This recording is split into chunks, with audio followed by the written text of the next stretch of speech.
85% of the US population consumes at least one caffeinated beverage per day. This is from an article by Mitchell et al. My speech is going to be about the effects of caffeine on the brain. I chose to talk about this topic because caffeine is prevalently used all around the world and in the US daily and in many different mediums. Most commonly it's consumed through coffee or energy drinks like Monster. But overall, it's used prevalently around the world and in many different areas of life. My main points are going to be how it works, the positive effects, and the negative effects of caffeine. How caffeine works. Caffeine stimulates the brain and body primarily by blocking adenosine receptors. This is what leads to increased alertness, improved mood, and enhanced physical and mental performance. And this comes from the Institute of Medicine. Caffeine is rapidly absorbed and metabolized mainly into paraxanthine, which also has stimulant effects. The rate of metabolism of caffeine varies based on factors like genetics, smoking, pregnancy, and oral contraceptive use. Tolerance can build up with increased use of caffeine as well. And this also comes from the Institute of Medicine. Due to caffeine's effects on the brain, it can lead to positive effects on the body as well. The positive effects of caffeine can include increased alertness, positive effects on mood, and increased cognition. A quote from Rodak et al., their article, at low doses, caffeine is said to have a positive effect on cognitive performance, memory, and brain function. Another positive use of caffeine is it's shown to have lower risk. It's shown to lower your risk of dementia.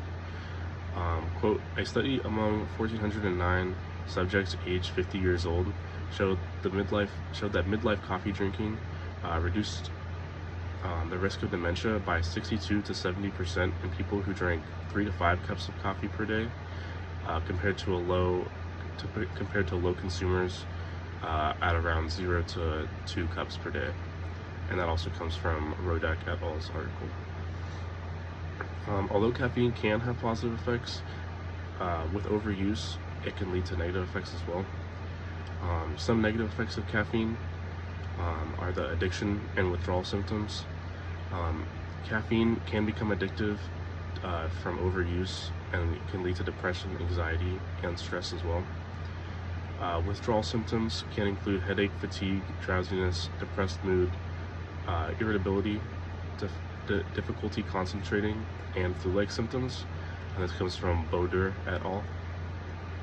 Another negative effect of caffeine can include sleep deprivation. If caffeine consumption is not wisely regulated during the first daytime, sleep deprivation will ensue, and performance deficits will be experienced during the subsequent daytime. So this shows that if you drink a lot of caffeine and then go to sleep, it will affect you the next day, not only the first day that you drink it, but the next day as well. And sleep deprivation is known to lead to significant detriments in cognitive function, including lapses in attention, alertness, vigilance, and the speed of cognition, and psychomotor responses. And that comes from O'Callaghan et al. Caffeine can elicit responses, and with monitoring can also produce positive effects. It's just careful to keep in mind your consumption rate. So my main points for this speech were how caffeine affects the brain and body, positive outcomes of low caffeine consumption, and the negative effects of caffeine overuse. Caffeine impacts our brains and bodies and can elicit negative responses, but with discretion and good, proper use, with oversight from yourself, can elicit positive responses. Caffeine is a commonly used drug all around the world and in the United States, especially on college campuses. Many people use it to study and stay awake for either classes or late night studying, lots of homework. And although it's not often thought